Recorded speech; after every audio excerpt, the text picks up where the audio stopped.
Assalamu alaikum dear students. Today our topic is anti-defection law. So first of all we will try to understand what does defection means. Defection means leaving your own party and joining the other. यानी जब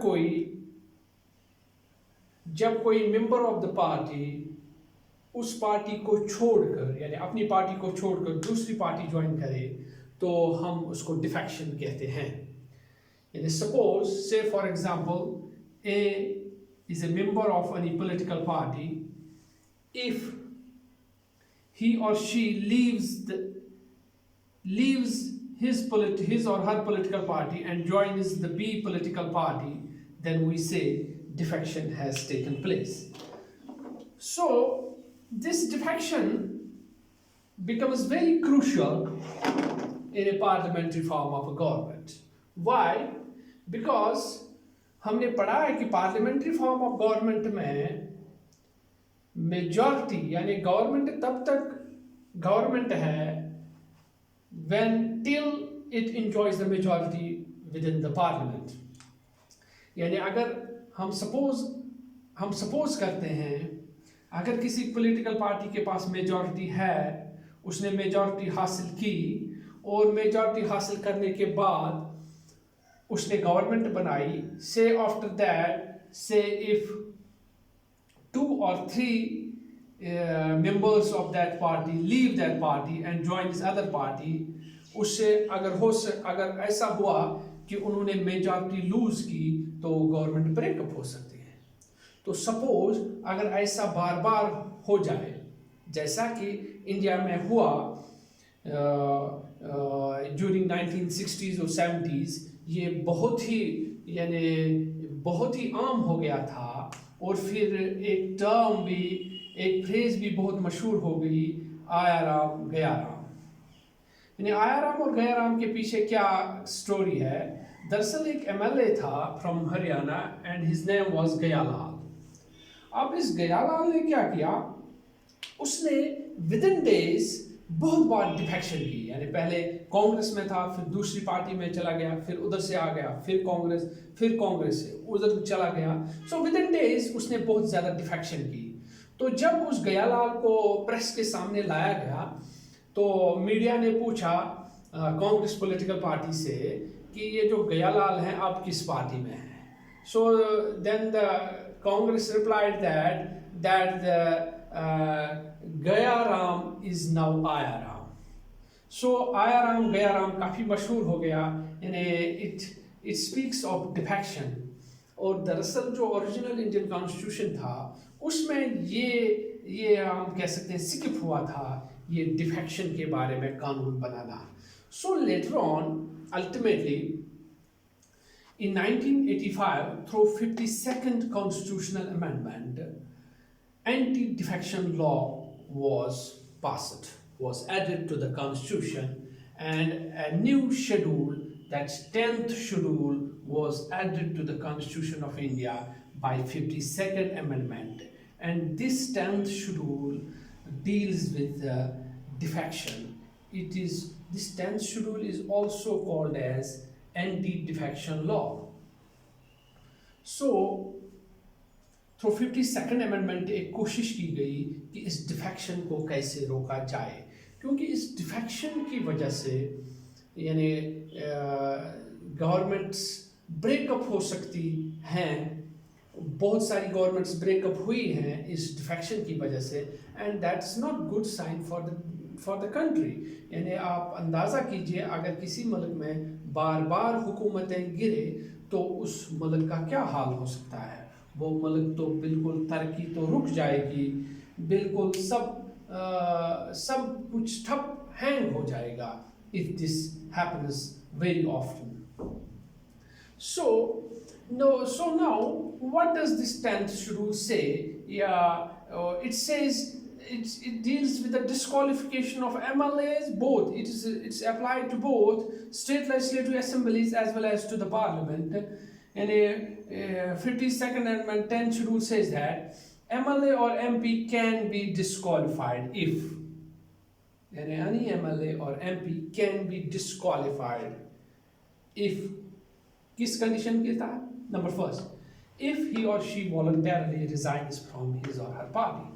यानी अगर कोई party, यानी अगर कोई member है किसी पॉलिटिकल पार्टी का, वो अगर वो मेंबर अपनी पॉलिटिकल पार्टी से वॉलंटरली रिजाइन करे, यानी अपनी मर्जी से रिजाइन करे, तो 52nd अमेंडमेंट या anti defection law says that कि he or she, if he or she voluntarily resigns from his or her party, then he is disqualified from being the member of the house. First of all, from being member of the party, then from being the member of the house. Then he or she loses his or her membership of the house. If he or she votes or abstains for voting or defies any party whip, यानी एक MLA या MP इस बुनियाद पर भी अपनी membership loose कर सकता है, ऐसा मेंशन हुआ है 10th शेड्यूल में, और later on it has been defined by the Supreme Court as well, कि अगर कोई एमएलए या एमपी अगर पार्टी की तरफ से whip, party whip, what does this mean? Party whip means यानी within the parliament, say if any important decision is to be taken, if any voting is to be done within the parliament, within the house, then the party issues orders to its members within the parliament.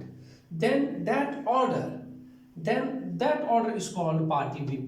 यानी the members of that political party, यानी अगर political party अपने members को within the house order निकाले कि आपको क्या करना चाहिए, वोटिंग अगर हो गई तो आपको वेदर इन इट्स फेवर और अगेंस्ट वोट डालना होगा, तो उसके लिए वो ऑर्डर निकाल, उसको कहते हैं विप, और जो मेंबर्स हैं they are bound to accept that. Anti defection law says that अगर कोई मेंबर उसकी खिलाफवर्जी करता है, यानी वोट पार्टी ने कहा एक को डालना है तो वो दूसरे को डालता है, then it is violation of the whip. तो इस बुनियाद पर भी, यानी या ऐसा भी हो सकता है एब्सटेंस फ्रॉम वोटिंग, यानी पार्टी ने कहा था वोट डालना है in favour of any motion, लेकिन कोई मेंबर अगेंस्ट भी उस मोशन के वोट नहीं डालता है, लेकिन वोट ही नहीं डालता है, then that's also violation of party whip. And 10th schedule says that then वो मेंबर डिस्क्वालीफाई होता है from the he or she is disqualified from the house. Or number 3rd, if an MLA or MP can be disqualified if any member of a party joins other party. अगर किसी और party को join करता है, then that is also उस बुनियाद पर भी उसको डिस्क्वालीफाई किया जा सकता है.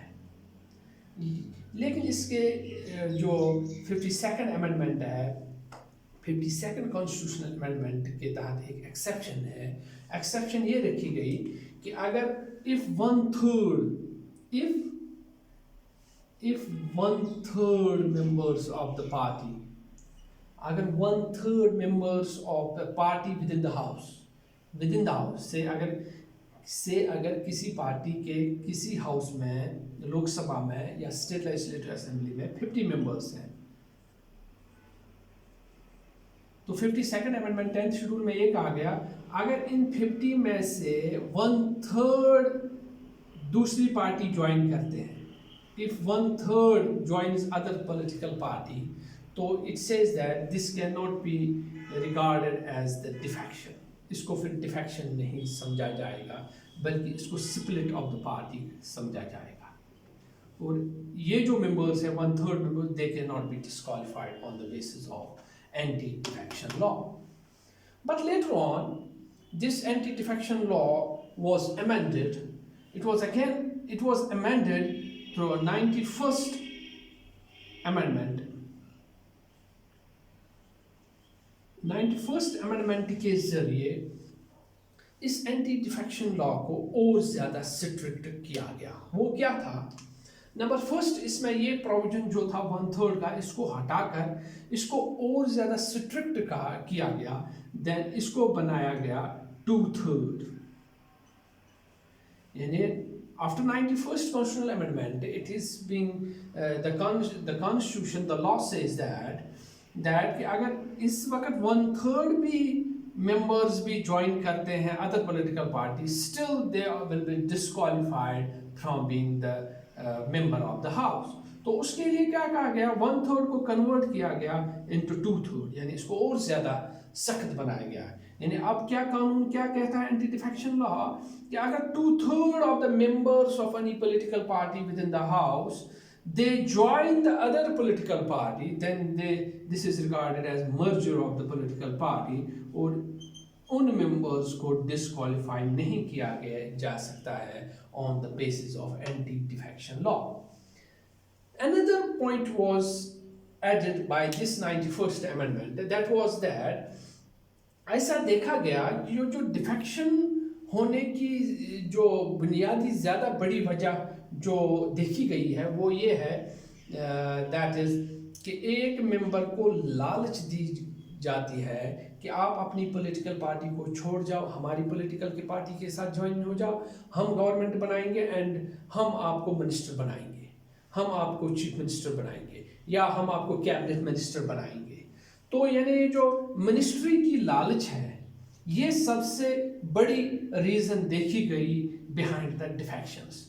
तो 91st अमेंडमेंट के तहत इसके तहत एक और पॉइंट ऐड किया गया, वो ये था कि now after this 91st amendment जो strength of council of ministers है, यानी उससे पहले काउंसिल ऑफ मिनिस्टर्स कितने रहेंगे, कि how many ministers can be formed, वो लिमिट नहीं मेंशन की गई थी विद इन द कॉन्स्टिट्यूशन, यानी जितना पॉसिबल हो सकता था, कोई मैक्सिमम लिमिट नहीं रखी गई थी।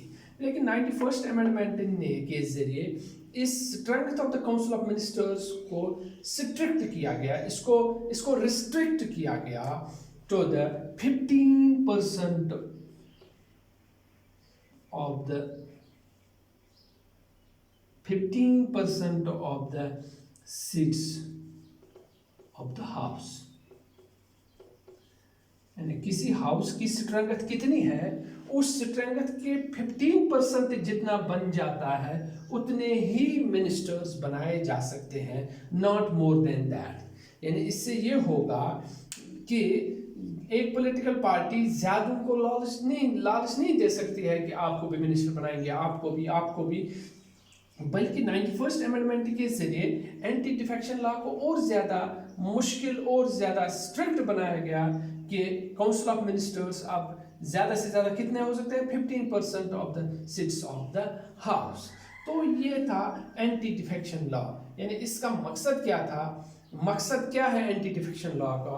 एंटी डिफेक्शन लॉ का ये मकसद यही है कि गवर्नमेंट स्टेबल गवर्नमेंट बन जाए और इसमें करप्शन जो पॉलिटिकल, यानी ये जो डिफेक्शन है, it is also regard as political corruption.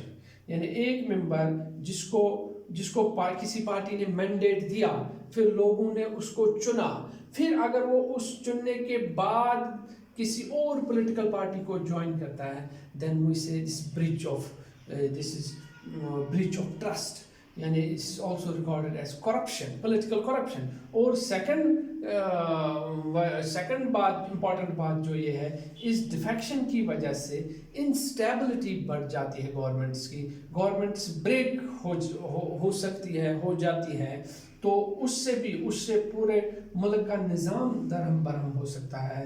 तो उसके लिए है एंटी डिफेक्शन लॉ।